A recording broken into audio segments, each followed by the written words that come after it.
faut dire que de plus en plus, nos enfants s'habillent de façon peu correcte. Et on voit exposer les parties intimes de leur corps. Et ils font des coiffures bizarres. Disons, elles s'exposent au public.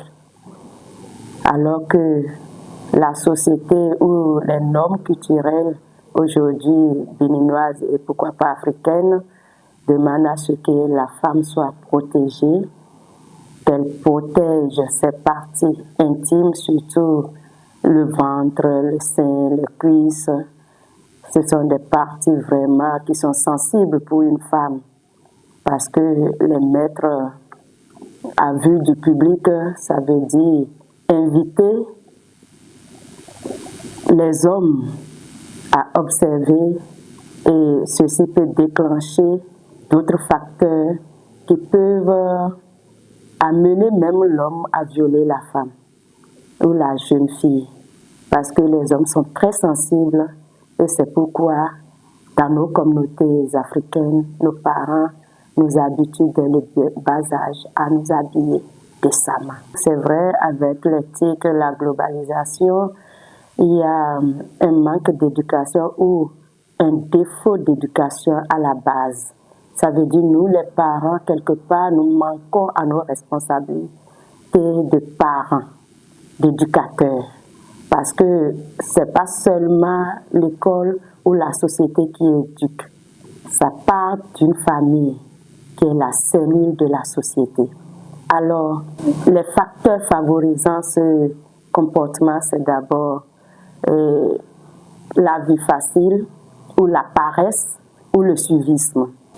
Aujourd'hui, nous protégeons tellement nos enfants qu'on n'arrive pas, lorsqu'elles commencent à développer ces comportements déviants, à leur dire « halte, c'est de trop ». On ne peut pas sortir avec un tel habit. Tu ne peux pas te mettre dans la rue dans telle tenue parce que très tôt, on n'a pas mis cette canalisation depuis leur enfance pour leur dire qu'il y a des limites qu'il ne faut pas dépasser à cause de notre trop grande protection. Puisque les enfants sont comme l'argile, il faut les modeler dès le bas âge pour qu'ils puissent avoir une certaine tenue dans la société. Et qui peut que le parent peut l'inculquer aux enfants? Il faut dire aujourd'hui, quand les enfants ne sont pas éduqués dans le cocon familial où il y a les deux parents, c'est difficile parfois de canaliser ces comportements. Parce que l'homme, comme on le dit, c'est le maître. Et quand il est dans une famille, son seul regard suffit pour discipliner l'enfant. Alors que la maman, on la traite de sexe faible, douce, et puis elle est protectrice, sinon trop protectrice, elle ne veut pas faire du mal à son enfant. Alors, il y a de ces déviances peut-être dont on ne s'en rend pas compte tout de suite, et plus tard, ça agit sur les enfants. Alors, ce que moi je voudrais dire, comme facteur, il y a le défaut des deux parents pour l'éducation des enfants. Il y a également le manque d'éducation complète des enfants. Ça veut dire quoi? Il faut savoir donner à manger bien à son enfant. Il faut savoir lui dire quand ce n'est pas bon et en même temps l'apprécier quand c'est bien. Et il faut aussi pouvoir lui donner des limites à ne pas dépasser dans son comportement. La maman doit être à la fois la carotte et en même temps la cravache. Parce que quand ça ne va pas, il faut taper fort. Et quand ça va, il faut savoir lui dire également, c'est bon, continue comme ça.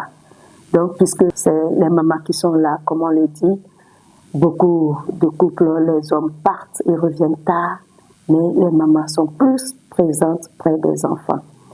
Même si ce n'est pas général, c'est les cas qui sont lésions dans la société. Il y a par exemple l'impact des tics.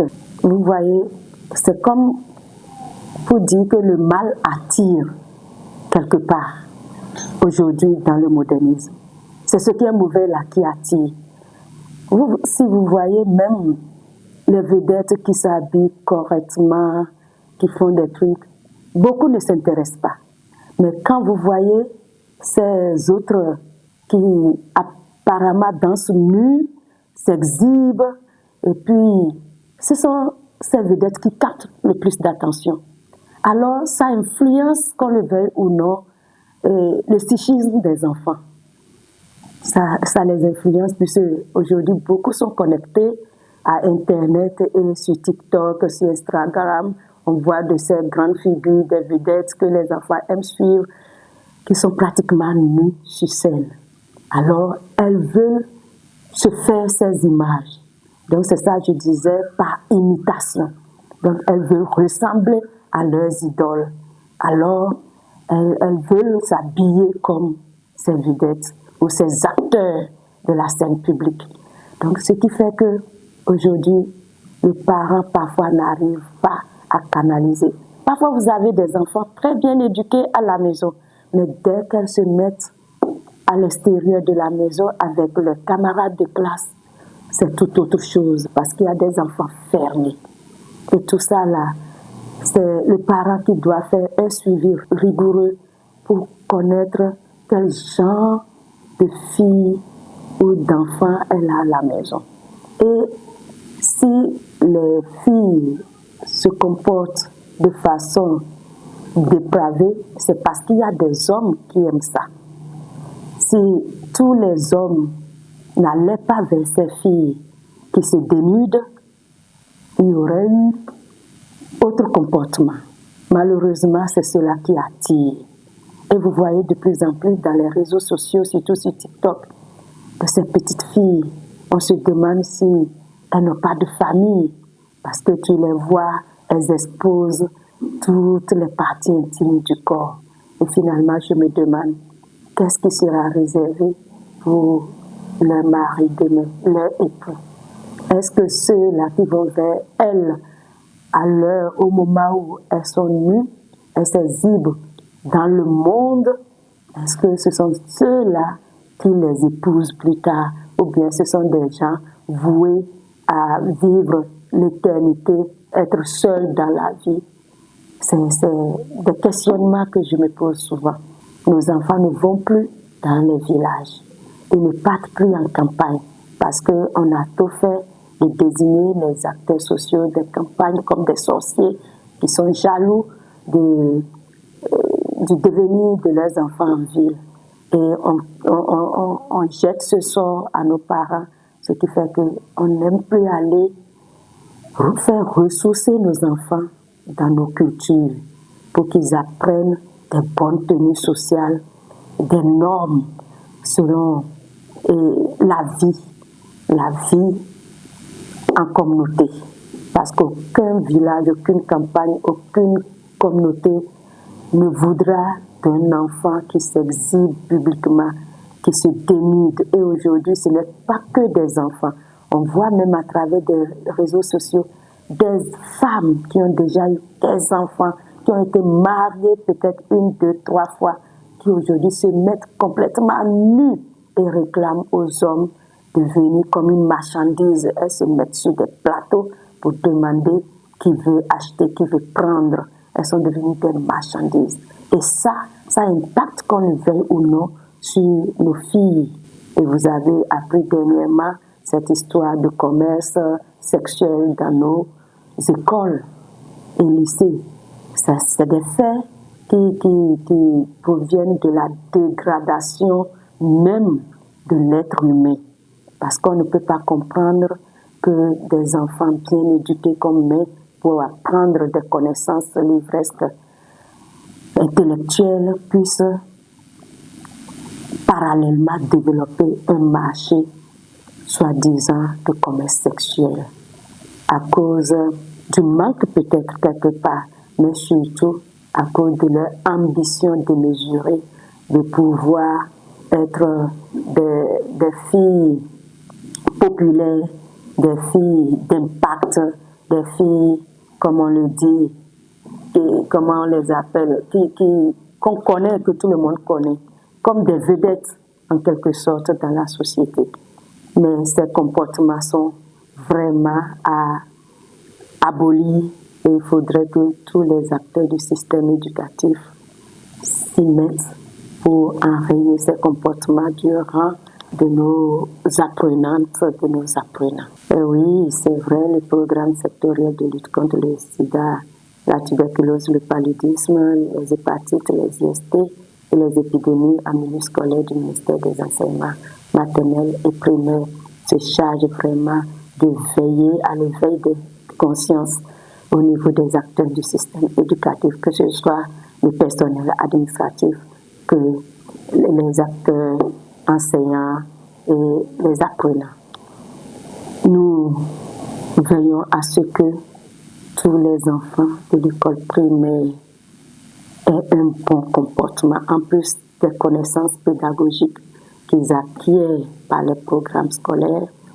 Nous ajoutons ce côté éducatif par rapport à l'éducation à la santé sexuelle et reproductive, par rapport à comment éviter certaines maladies à potentiel épidémique comme le sida et autres. Vous voyez, donc notre appel est que tous les enfants, qu'ils soient du sexe masculin ou féminin, qu'ils sachent qu'ils sont l'avenir de la nation, la pierre angulaire du développement du Bénin. Si demain le Bénin doit rayonner par son capital humain, c'est d'abord à partir des enfants, puisque ceux qui sont là aujourd'hui vieillissent et bientôt les forces vont les manquer. Mon cri de cœur est que les parents aujourd'hui s'investissent, qu'ils ne se fatiguent pas à éduquer, à inculquer des bonnes normes sociales à leurs enfants, quel que soit leur parti, leur religion, quelle que soit la couleur de leur peau, qu'on puisse donner une bonne éducation de base selon les normes sociales, qu'on laisse de côté les richissimes qui ne savent pas quoi faire de notre patrimoine et qui incitent nos frères et sœurs à la dépravation des mœurs. Il faudrait que désormais chaque parent prenne conscience qu'aujourd'hui le monde est entre griffes gardé par ces puissances qui veulent extravertir la jeunesse. Il faut que nous soyons vigilants pour maintenir nos enfants dans les comportements que nous pensions normaux pour un enfant normal dans la société. Et je profite en même temps pour remercier mon Red TV qui en ce jour me reçoit en direct. Je voudrais également remercier mon ministre Saliman Karim qui ne cesse de me faire confiance en me maintenant à cette position. Je fais un clin d'œil au monde enseignant, à tout le personnel du ministère des Enseignements maternels et primaires et surtout à nos apprenants, apprenantes. Allez, tenez bon. Le bonheur, c'est pour le Bénin.